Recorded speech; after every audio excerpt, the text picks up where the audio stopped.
Lydia Brennan was 17 years old when they found her stumbling through a February blizzard in the Wyoming territory with frostbitten hands and blood frozen to her skirts,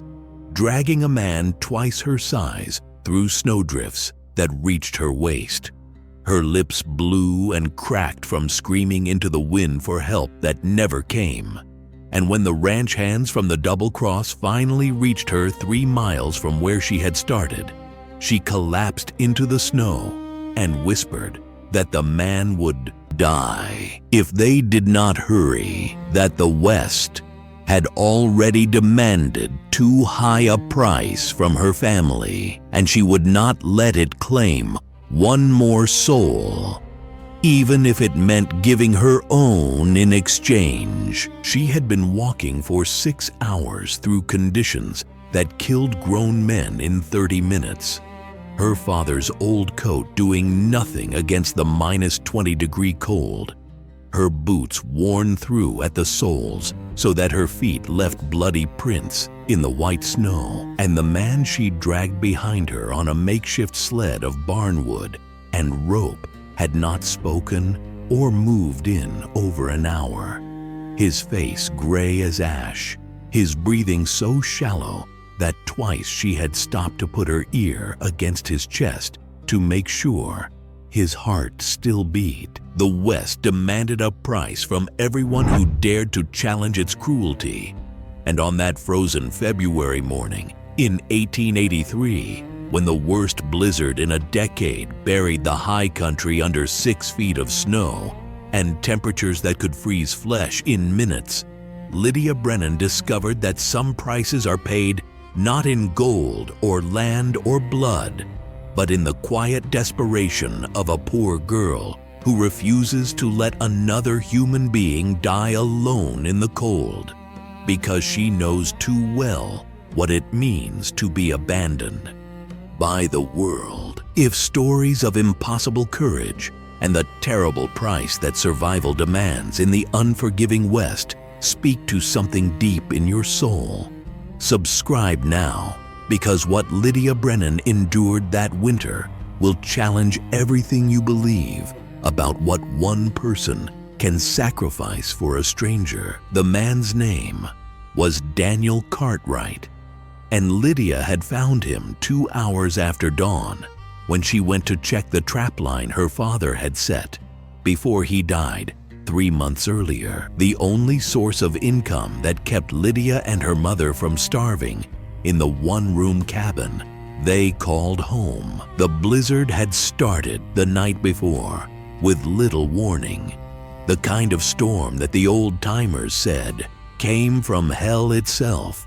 wind howling down from the mountains with such force that it tore shingles from roofs and turned the air into a solid wall of white that made it impossible to see your own hand in front of your face. Lydia's mother had begged her not to go out into the storm, but the trapline was their lifeline, and if they did not check it every day, other trappers would steal what little they caught, and the price of that loss was starvation. So Lydia had wrapped herself in her father's coat, pulled on her worn boots, and stepped into a world that wanted to kill her. She found Daniel Cartwright half buried in a snowdrift near the frozen creek, his horse dead beside him with a broken leg, his own leg twisted at an angle that made Lydia's stomach turn. He was a stranger, a man she had never seen before, dressed in the fine clothes of someone who had money, someone who did not belong in this frozen wilderness. And when she shook him awake, his eyes opened just long enough to whisper that he had been riding to Cheyenne on business when the storm caught him, that he had tried to find shelter, but his horse had stepped in a hole and thrown him, and now he was going to die because the West did not care how much money a man had or what business he needed to conduct. Lydia looked at this stranger, This man who represented everything her family had never been: wealth and opportunity, and a life beyond the brutal poverty of their existence. And she made a choice that would cost her everything. She could not carry him, so she dragged him back to where his dead horse lay, cut the saddle free with her father's knife, and used the leather straps and a piece of broken fence wood to fashion a crude sled. The price of saving Daniel Cartwright was measured in every step through that blizzard, every moment when her body screamed at her to stop, to lie down in the snow and let the cold take her. But Lydia Brennan had learned long ago that the West demanded a price from the poor that the rich never paid, and she would be damned if she would let this man die simply because she was too weak or too poor to save him. The journey back to civilization should have taken 30 minutes on a clear day, but in the blizzard, it became an endless nightmare of white and cold and pain. Lydia could not feel her hands after the first mile, could not feel her feet after the second, and by the third mile, she was no longer walking but crawling, pulling the sled behind her with a rope wrapped around her waist, following nothing but instinct and a desperate prayer that she was moving in the right direction. Daniel Cartwright drifted in and out of consciousness, sometimes mumbling about his wife in Cheyenne, about the contract he was supposed to sign, about how he could not die out here because he had too much to live for. And Lydia wanted to scream at him that everyone had too much to live for, that her father had died with a trapline still to check, and her mother was waiting at home, wondering if she would ever see her daughter again. But she saved her breath for the work of survival. The West had taught her that words were cheap, and action was the only currency that mattered. And the price of saving Daniel Cartwright was being paid in the slow destruction of her own body. When the ranch hands from the Double Cross finally found them, Lydia had been pulling the sled for 6 hours straight, her hands frozen to the rope, her feet bleeding inside her boots, her lips cracked and bleeding from the cold, and she did not remember falling into the snow or being lifted onto a horse or the ride back to the ranch house. She only remembered thinking that the price was too high, that the West demanded too much, but that she had paid it anyway because the alternative was to let a man die.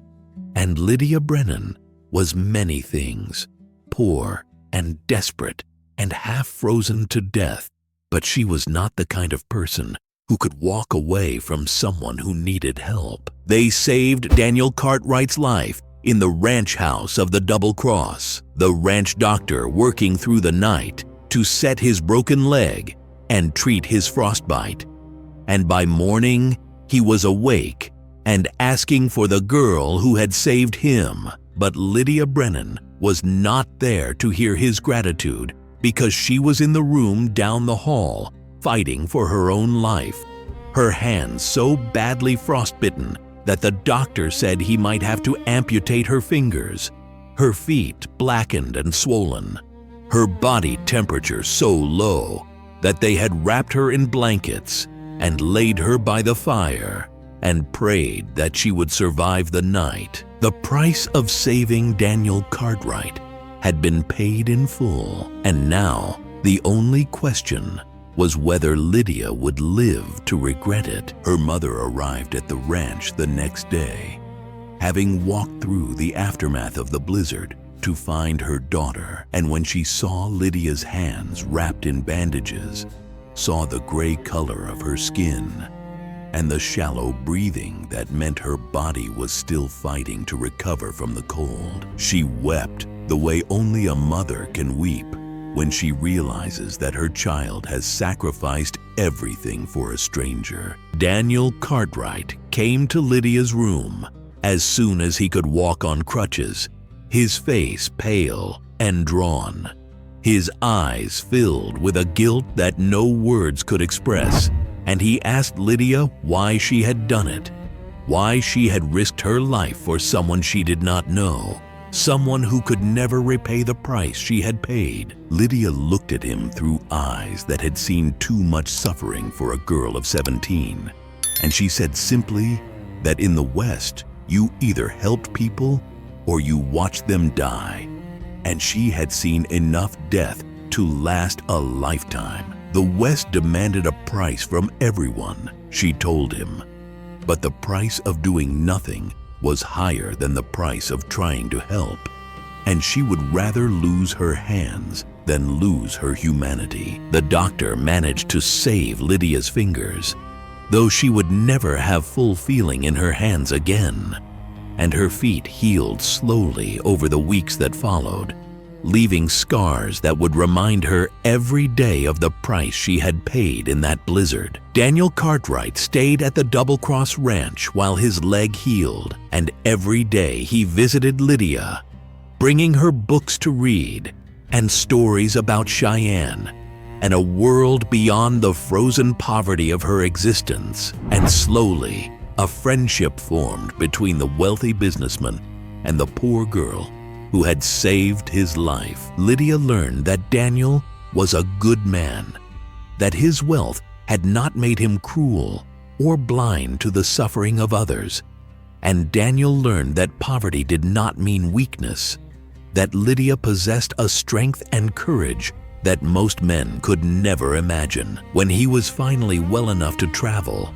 Daniel Cartwright made Lydia an offer that would change her life forever. He told her that he owed her a debt that could never be repaid, that she had given him his life back when she had no obligation to do so, and he wanted to give her a chance at a better life. In return, he offered to take Lydia and her mother to Cheyenne, to set them up in a proper home, to ensure that Lydia received an education and had opportunities that would never exist for her in the frozen wilderness of Wyoming territory. It was an offer born of genuine gratitude, a chance for Lydia to escape the poverty that had defined her existence. But it came with a price that Daniel did not fully understand. Lydia would have to leave behind everything she knew: the land her father had died trying to work, the trap lines that had kept them alive, the harsh but familiar world of the frontier, and step into a life that terrified her as much as it attracted her. Pause here and tell me this: if you were Lydia, standing at the crossroads between the brutal poverty you know and the uncertain promise of a better life, would you have the courage to pay the price of change? If the West has taught you that every act of kindness demands a sacrifice, do you accept the gift that comes from that sacrifice? Or do you stay in the world that made you who you are? Drop your answer in the comments, because this choice defines more than just one girl's future. Lydia thought about Daniel's offer for 3 days, sitting by the window in the ranch house and watching the snow melt under the March sun, her bandaged hands resting in her lap, her mother waiting patiently for a decision that would affect both their lives. The price of accepting Daniel's generosity was clear to Lydia in a way it was not clear to anyone else. If she left for Cheyenne, she would be admitting that the West had won, that the poverty and hardship had broken her, that she could not survive without the charity of the man she had saved. If she stayed, she would be condemning herself and her mother to a life of continued struggle, endless winters, and the constant fear that they would not survive the next blizzard or the next failed trap line. The West demanded a price for every choice, and Lydia had already paid so much that the thought of paying more seemed unbearable. But she had also learned something in that blizzard, something about the nature of survival and sacrifice that changed how she saw the world. She had learned that accepting help was not weakness, that the price of pride could be higher than the price of gratitude, and that sometimes the West demanded not that you fight alone, but that you recognize when fighting alone would destroy you. On the fourth day, Lydia told Daniel that she would accept his offer, but only on one condition. She would not take his charity as a gift, but as a loan, something she would repay over time with work and determination. And she would use the education and opportunities he provided to build a life where she could help others the way he was helping her. The price of moving to Cheyenne, she told him, was that she would never forget where she came from, never forget the frozen morning when she dragged a stranger through the snow because it was the right thing to do, and never forget that the West demanded a price from everyone, but that price was worth paying if it meant maintaining your humanity. Daniel Cartwright agreed to Lydia's terms, and in April of 1883, as the snow finally melted and the high country began to show the first signs of spring, Lydia and her mother left the one-room cabin that had been their home and traveled to Cheyenne in a comfortable carriage that felt like a dream after years of walking everywhere they went. The transition was not easy, and Lydia struggled at first with the manners and expectations of city life, with the way people looked at her scarred hands and asked questions about her past. But she persevered with the same determination that had kept her walking through that blizzard. She enrolled in school, the first formal education she had ever received, and discovered that her years of hardship had taught her lessons that no classroom could provide,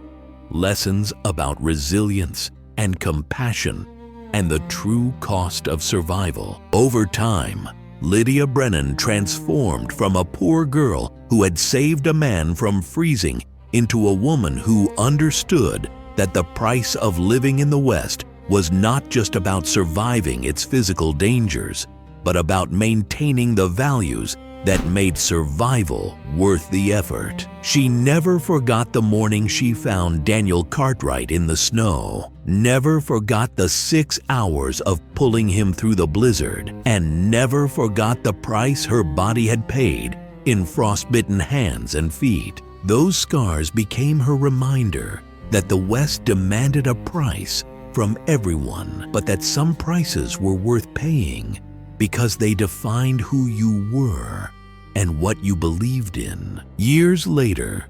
after Lydia had become a teacher in Cheyenne and had helped dozens of other struggling families find their footing in the city, she would tell her students about the blizzard and the choice she had made. And she would say that the West was not cruel because it demanded a price, but because it never told you in advance what that price would be. She would tell them that she had walked into that storm expecting only to check a trap line, and she had emerged having paid a price in pain and suffering that she could never have imagined, but that the alternative, leaving Daniel Cartwright to die, would have cost her something far more valuable than her hands or her feet. The West demanded a price for every act of courage, every moment of compassion, every choice to put someone else's life above your own comfort. But the price of refusing to act, the price of walking away, was the slow death of your soul. Lydia had paid dearly for saving a stranger, and she carried the physical scars of that choice for the rest of her life. But she also carried the knowledge that when the West demanded its price, she had been willing to pay it. And that made all the difference. The story of the poor girl who saved a man from freezing became a legend in Cheyenne, a tale told in saloons and schoolhouses about the power of human compassion in a world that seemed designed to crush it. And Lydia Brennan lived long enough to see her choice inspire others to acts of similar courage. She never regretted walking into that blizzard, never regretted the price her body had paid, because she understood something that many people never learn, that the West demanded a price from everyone, rich and poor, strong and weak. But the price you paid defined the person you became. If you found meaning in Lydia's story of sacrifice and the price that the West demanded from a poor girl who refused to let a stranger die, hit that like button, share your thoughts on what you would have done in her place, and subscribe, because these stories of frontier courage and impossible choices are how we remember that the price of our humanity is always worth paying, no matter how high the West demands it to be.